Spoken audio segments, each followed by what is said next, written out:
Hello friends, welcome to my channel education points.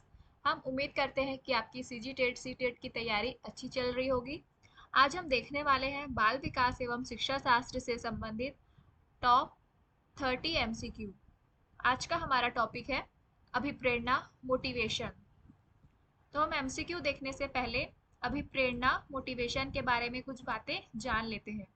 Motivation क्या है? Latin भाषा के शब्द है जो कि मोटम से बना है, जिसका अर्थ होता है गति में होना या फिर टू मूव। ठीक है। तो मोटिवेशन एक ऐसी प्रक्रिया है जिसकी वजह से आप कोई भी काम शुरू करते हो, ठीक है, और उसको जारी रखते हो और अंत में क्या करते हो, उसे अचीव कर लेते हो। ठीक है, ये कंप्लीट प्रोसेस हो गई मोटिवेशन की। जब भी आप मोटिवेटेड होते हो, है ना, तो आपकी सीखने की प्रक्रिया क्या हो जाती है, तेजी से होने लगती है। मोटिवेशन हर पेपर में आता ही है, मोटिवेशन से क्वेश्चन। और एक ऐसा क्वेश्चन है जो पूछता ही है, जैसे कि मोटिवेशन प्री रिक्वासाइट होती है, ठीक है, यानी कि पहले रिक्वायरमेंट होती है किसके लिए, तो अधिगम के लिए। मोटिवेशन क्या होती है, प्री रिक्वासाइट होती है किसके लिए, अधिगम के लिए। ठीक है, इसको याद रखोगे। तो चलिए शुरू करते हैं। आज का हमारा पहला क्वेश्चन है, अभिप्रेरणा क्या है? ऑप्शन ए, किसी कार्य को करने की इच्छा शक्ति। ऑप्शन बी, किसी कार्य को नहीं करने की इच्छा शक्ति। ऑप्शन सी, अभिप्रेरणा सामान्यतः बालकों में निराशा का भाव उत्पन्न करती है। या ऑप्शन डी, उपरोक्त में से कोई नहीं। तो जो अभिप्रेरणा होती है ना, जो अभिप्रेरणा होती है वो क्या होती है, तुरंत या तत्कालिक तौर पर क्या करती है, हमें तत्कालिक रूप से क्या देती है, बल देती है ना।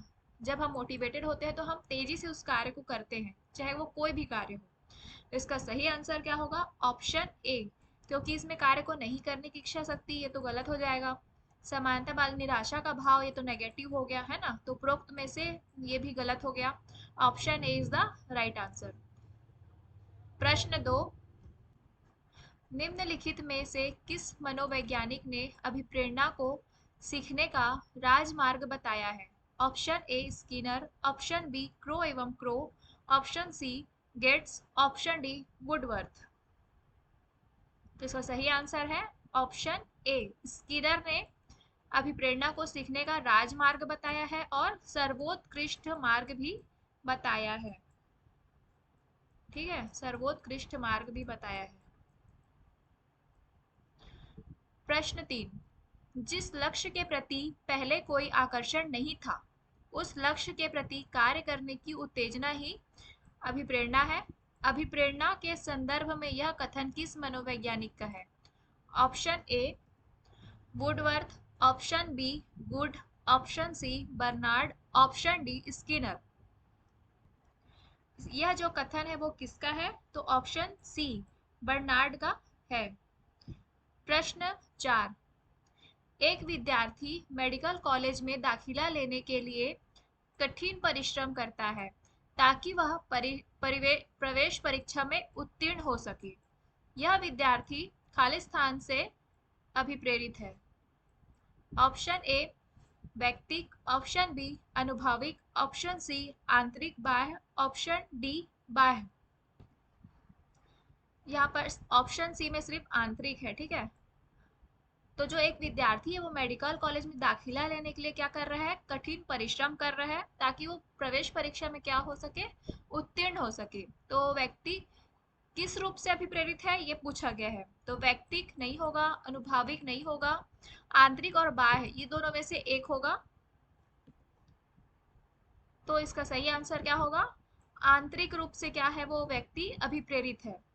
तो देख लेते हैं आंतरिक और बाह्य में कैसे होगा। ठीक है, आंतरिक में क्या क्या आ जाएगा, जिसमें क्या होगी, व्यक्ति की या बालक की क्या होगी, रुचि हो, है ना, जिज्ञासा हो, खुद करना चाहता हो किसी काम को अपने से, है ना, ये क्या हो जाएगा, आंतरिक के अंतर्गत आ जाएगा।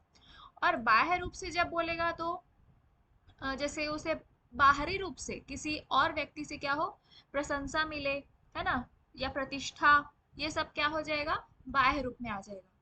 तो इसका सही आंसर है ऑप्शन सी, क्योंकि वो खुद स्वयं क्या कर रहा है, कठिन परिश्रम कर रहे हैं ना, इसलिए। प्रश्न 5, आंतरिक रूप से अभिप्रेरित विद्यार्थी। ठीक है, ऑप्शन ए के लिए पुरस्कार की बिल्कुल भी आवश्यकता नहीं है। ऑप्शन बी के लिए बाह्य पुरस्कार उसकी अभिप्रेरणा को बनाए रखने के लिए पर्याप्त नहीं है। ऑप्शन सी, क्या बाह्य रूप से अभिप्रेरित विद्यार्थी की तुलना में अभिप्रेरणा स्तर कम होता है। ऑप्शन डी, के लिए औपचारिक शिक्षा की आवश्यकता नहीं है। तो जो विद्यार्थी आंतरिक रूप से अभिप्रेरित होता है उसके लिए क्या आवश्यक है, ये पूछा गया है। तो जब विद्यार्थी क्या होता है, आंतरिक रूप से अभिप्रेरित होता है ना, तो उसे बाह्य रूप से जितनी भी चीजें, अच्छी चीजें दे दिए जाए, है ना, वो उसके आंतरिक रूप से जो अभिप्रेरित होगा उसे क्या होगी, प्रभावित नहीं कर सकती। ठीक है, तो इसका सही आंसर क्या हो जाएगा, ऑप्शन बी। किस लिए, क्योंकि पुरस्कार की बिल्कुल भी आवश्यकता नहीं है, ये नहीं है ना। क्या बाह्य रूप से प्रेरित विद्यार्थी की तुलना में अभिप्रेरणा स्तर कम होता है, ऐसा बिल्कुल नहीं है। के लिए औपचारिक शिक्षा की आवश्यकता नहीं है, ऐसा भी नहीं होगा। तो के लिए जो भी विद्यार्थी आंतरिक रूप से अभिप्रेरित है उसके लिए बाह्य पुरस्कार उसकी अभिप्रेरणा को बनाए रखने के लिए पर्याप्त नहीं होता है। ठीक है, बाह्य पुरस्कार की कोई आवश्यकता नहीं होती है जो भी विद्यार्थी आंतरिक रूप से अभिप्रेरित हो। प्रश्न 6, यदि कोई व्यक्ति आत्मसम्मान, सामाजिक प्रतिष्ठा एवं विशेष उपलब्धि की आकांक्षा रखता है तो उसके बारे में कहा जा सकता है कि वह ऑप्शन ए आंतरिक रूप से अभिप्रेरित है, ऑप्शन बी बाह्य रूप से अभिप्रेरित है, ऑप्शन सी आंतरिक एवं बाह्य दोनों रूप से अभिप्रेरित है, ऑप्शन डी उपरोक्त में से कोई नहीं। तभी मैंने पहले क्वेश्चन में बताया कि आत्मसम्मान, प्रतिष्ठा, उपलब्धि, है ना, ये किस में आ जाएंगे, ऑप्शन बी। वह क्या है, बाह्य रूप से अभिप्रेरित है। अगर केवल आत्मसम्मान दिया होता, ठीक है, केवल आत्मसम्मान दिया होता तो क्या होता, आंतरिक और बाह्य वैसे तो दोनों होगा लेकिन ज्यादा क्या होगा, आंतरिक हो जाएगा। ठीक है, अगर केवल आत्मसम्मान पूछा जाए तो। ठीक। प्रश्न 7, निम्न में से कौन एक अभिप्रेरणा की विशेषता नहीं है, पूछा गया है, ध्यान देंगे। ऑप्शन ए, इसमें क्रियाशीलता होती है। ऑप्शन बी, यह व्यक्ति के व्यवहार को उत्तेजित करती है। ऑप्शन सी, यह किसी कार्य को करने के लिए ऊर्जा प्रदान करती है। ऑप्शन डी, यह व्यक्ति के कार्य में बाधा उत्पन्न करती है। तो विशेषता नहीं है पूछा गया है ना, तो इसमें क्रियाशीलता होती है। ठीक है, व्यक्ति के व्यवहार को उत्तेजित भी करती है और किसी कार्य को करने के लिए हमें ऊर्जा प्रदान करती है। तो ऑप्शन डी इसका सही आंसर हो जाएगा। ये बाधा उत्पन्न करती है, ये विशेषता नहीं है। प्रश्न 8, मैस्लो के आवश्यकता पदानुक्रम सिद्धांत के अनुसार कौन सी आवश्यकता सबसे अंत में पूरी होती है, सबसे अंत में पूछा गया है ना। ऑप्शन ए सम्मान, ऑप्शन बी आत्म यथार्थता, ऑप्शन सी सामाजिक, ऑप्शन डी सुरक्षा। तो जो मैस्लो थे, अब्राहम मैस्लो, ठीक है, उन्होंने आवश्यकता पदानुक्रम सिद्धांत में मनुष्य की 5 आवश्यकताएं बताई थी। कितनी आवश्यकताएं बताई थी, 5। तो हम पांचों आवश्यकता को देख लेते हैं, जिसमें पहली अवस्था क्या हो जाएगी, आवश्यकता सॉरी, जिसमें पहली आवश्यकता है शारीरिक या फिर दैहिक।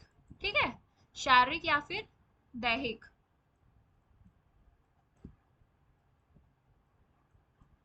दूसरी दूसरी आवश्यकता है मनुष्य की सुरक्षा। ठीक है, दूसरी है सुरक्षा। तीसरी आवश्यकता है, तीसरी आवश्यकता क्या हो जाएगी, सामाजिक। ठीक है, तीसरी आवश्यकता हो जाएगी सामाजिक। चौथी आवश्यकता हो जाएगी सम्मान।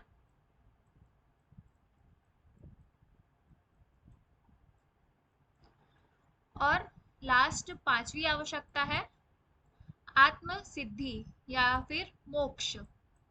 ठीक है, मोक्ष या आत्म सिद्धि, ये पांचवी आवश्यकता है मैस्लो की। तो अंत में पूछा गया है, तो इसका सही आंसर हो जाएगा ऑप्शन बी, आत्म यथार्था को ही हम मोक्ष या आत्म सिद्धि कहेंगे। प्रश्न 9, प्रेरणा छात्र में रुचि उत्पन्न करने की कला है। दिया गया कथन किस मनोवैज्ञानिक का है? Option A Thomson, option B Guilford, option C Crow एवं क्रो, ऑप्शन डी पियाजे। इसका सही आंसर है ऑप्शन ए थॉमसन। जो थॉमसन थे उन्होंने दो प्रकार बताए थे। ठीक है, पहला कौन सा था? स्वाभाविक, पहला प्रकार है स्वाभाविक, और दूसरा है कृत्रिम। ठीक है।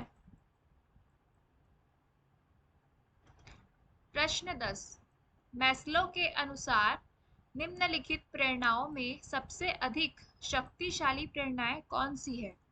ऑप्शन ए दैहिक आवश्यकताएं, ऑप्शन बी व्यक्तिगत सामाजिक, ऑप्शन सी अर्जित प्रेरणा, ऑप्शन डी सामान्य सामाजिक। तो सबसे अधिक शक्तिशाली प्रेरणाएं कौन सी है?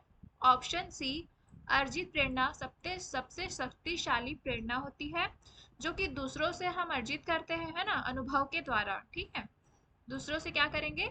अर्जित करेंगे अनुभव द्वारा।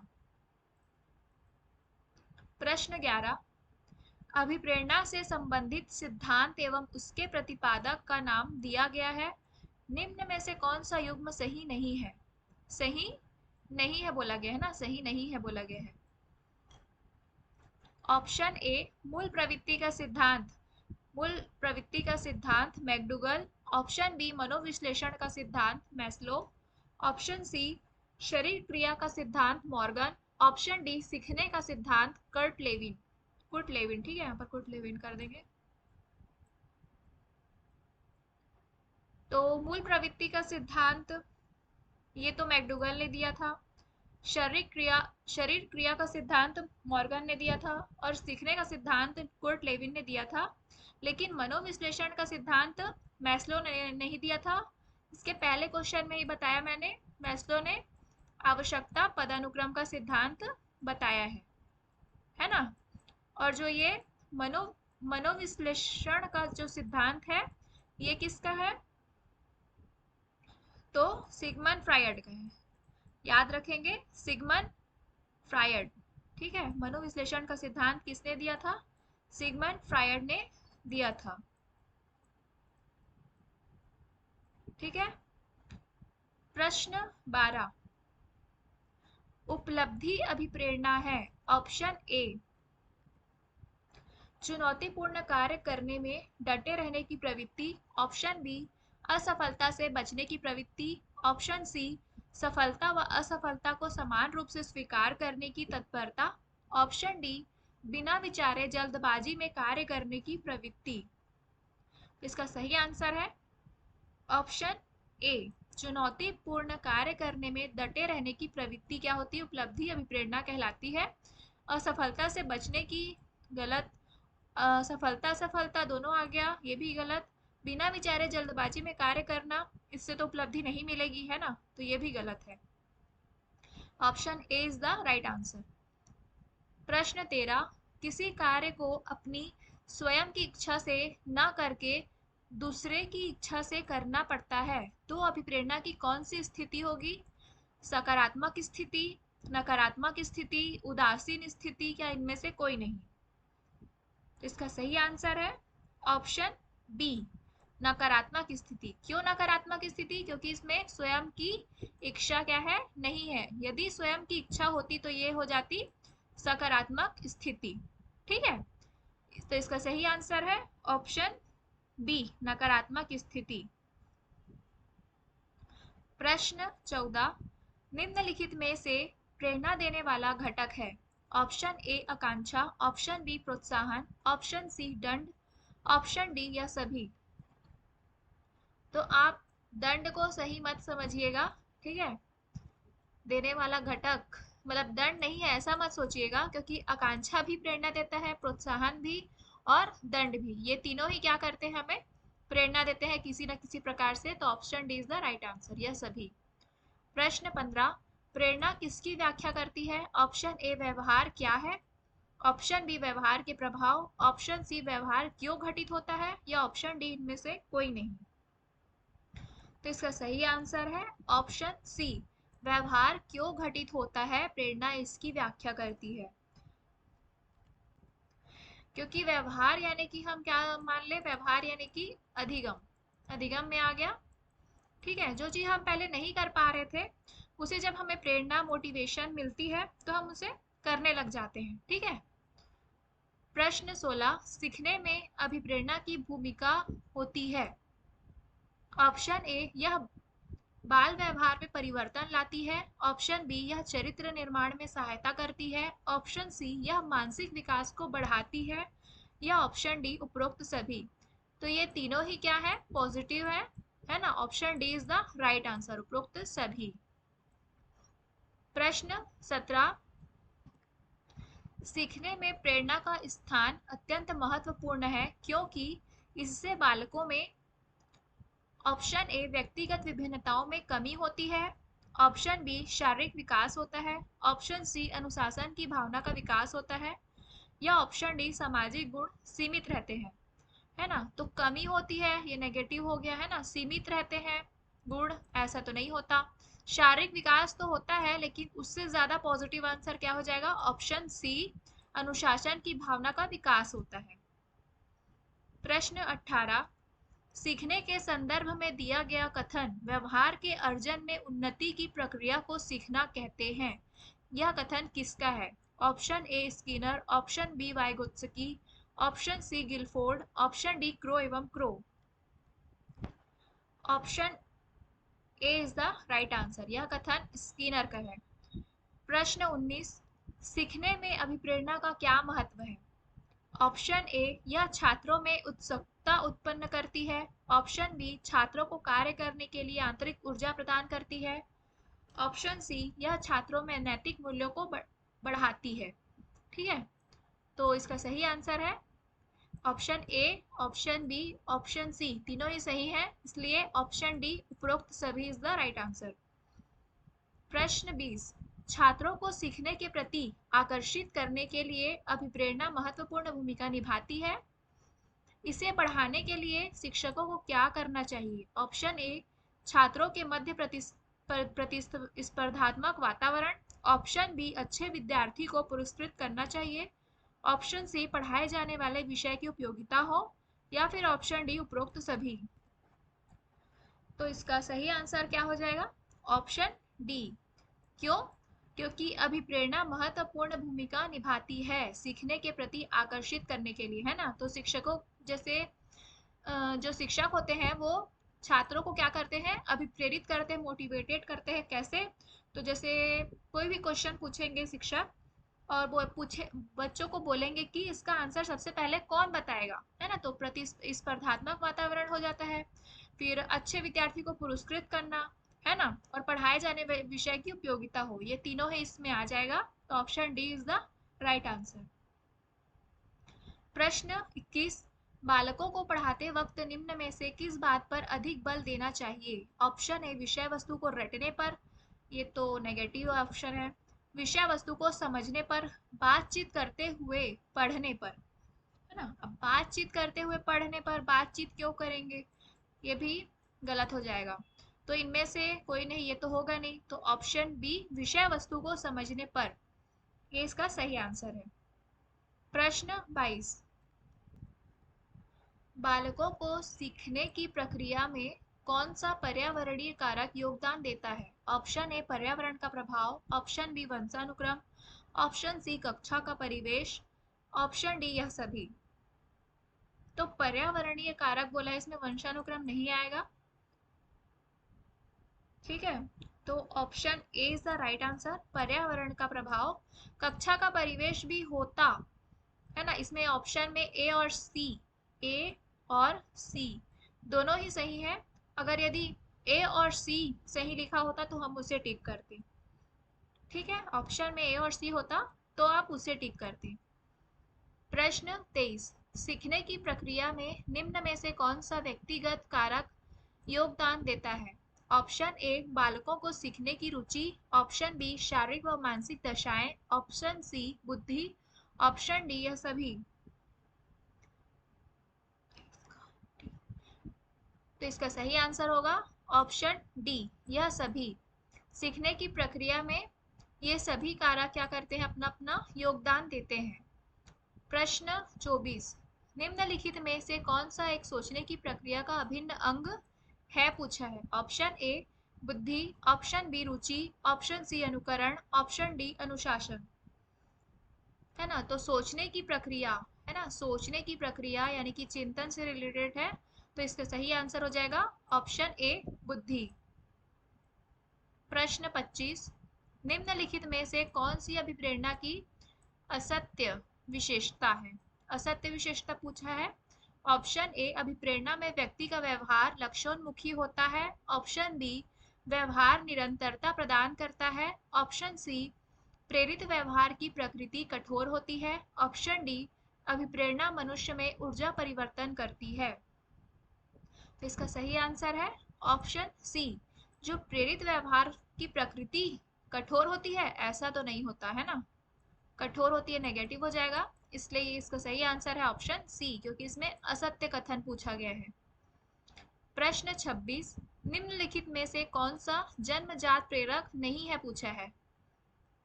ऑप्शन ए सुरक्षा, ऑप्शन बी भूख, ऑप्शन सी प्यास, ऑप्शन डी विश्राम। तो इसका सही आंसर क्या होगा? पहले हम देख लेते हैं कि जो ये प्रेरक होते हैं, है ना, वो दो होते हैं। एक तो जन्मजात हो गया, पहला हो गया जन्मजात और दूसरा क्या हो जाएगा, अर्जित। पहला हो गया जन्मजात, दूसरा हो जाएगा अर्जित। तो जन्मजात में शारीरिक या जैविक हो जाए, जैविक क्रियाएं आ जाएंगी, और अर्जित में धन सम्मान प्रतिष्ठा ये सभी आ जाएगा। तो इसमें नहीं है पूछा गया है, तो ऑप्शन डी, ऑप्शन डी आएगा। ऑप्शन सी प्यास ये भी होता है, ऑप्शन बी भूख, ये तीनों क्या होंगे, जन्मजात प्रेरक हैं। ठीक है, ये तीनों जन्मजात प्रेरक हैं। तो इसका सही आंसर है ऑप्शन ए। नहीं है पूछा है तो जो सुरक्षा होगी वो नहीं आएगी, वो क्या हो जाएगी, अर्जित के अंतर्गत आ जाएगी। प्रश्न 27, आंतरिक अभिप्रेरणा बाह्य अभिप्रेरणा से बेहतर क्यों है? आंतरिक अभिप्रेरणा बाह्य अभिप्रेरणा से बेहतर क्यों है? ऑप्शन ए इसमें बच्चे भय के कारण सीखते हैं, यह सहकर्मी अधिगम को बढ़ावा देती है, यह स्व अधिगम को तेज करती है, यह छात्र अनुशासन को बढ़ाती है। तो इसका सही आंसर क्या होगा, ऑप्शन सी, क्योंकि भय के कारण सीखते हैं ये नेगेटिव है, सहकर्मी अधिगम को बढ़ावा देती है ऐसा बिल्कुल नहीं है, यह छात्र अनुशासन को बढ़ाती है ऐसा भी नहीं होता। आंतरिक अभिप्रेरणा बाह्य अभिप्रेरणा से बेहतर इसलिए है क्योंकि ये स्व अधिगम को क्या करती है, तेज करती है। प्रश्न 28, निम्नलिखित में से कौन सी अभिप्रेरणा की तकनीक नहीं है पूछा गया है? ऑप्शन ए पुरस्कार एवं दंड, ऑप्शन बी प्रशंसा और निंदा, ऑप्शन सी नवीनता, ऑप्शन डी स्मरण। इसका सही आंसर है ऑप्शन डी, स्मरण जो है वो अभिप्रेरणा की तकनीक नहीं है। स्मरण में क्या आ जाएगा, याद करना, है ना, अभिप्रेरणा मोटिवेशन याद करना ऐसा तो नहीं होता, ठीक है, या फिर रिकॉल करना, इसे हम रिकॉल करना भी कहेंगे। तो option D is the right answer. प्रश्न 29, अभिप्रेरणात्मक क्रिया को सम्यक दिशा देने वाले कारक हैं? ऑप्शन ए आवश्यकता, ऑप्शन बी अभिप्रेरणा, ऑप्शन सी प्रोत्साहन या ऑप्शन डी उपरोक्त सभी। तो इसका सही आंसर हो जाएगा उपरोक्त सभी। आवश्यकता, अभिप्रेरणा और प्रोत्साहन ये तीनों ही क्या है, अभिप्रेरणात्मक क्रिया को सम्यक दिशा प्रदान करते हैं। आज का हमारा लास्ट क्वेश्चन है क्वेश्चन 30, प्रेरकों को खाली स्थान के रूप में वर्गीकृत किया जाता है? ऑप्शन ए प्रकृति और कृत्रिम, ऑप्शन बी कम महत्वपूर्ण और अधिक महत्वपूर्ण, ऑप्शन सी जन्मजात और अर्जित, ऑप्शन डी प्रेरक और प्रोत्साहन। तो सबसे पॉजिटिव वर्ड हो जाएगा जन्मजात और अर्जित। ठीक है, तो option C is the right answer. ये था हमारा आज का टॉप 30 एमसीक्यू। इसी प्रकार हम आने वाली वीडियोस में बाल विकास से संबंधित और भी टॉपिक्स देखेंगे जो कि हमारे आगामी परीक्षाओं के लिए काफ़ी इम्पोर्टेंट होंगी। Thank you for watching my video. Please like share and subscribe to my channel and press the bell icon, जिससे कि आपको मेरी आने वाली वीडियोस की नोटिफिकेशन मिल सके। Thank you for watching my video.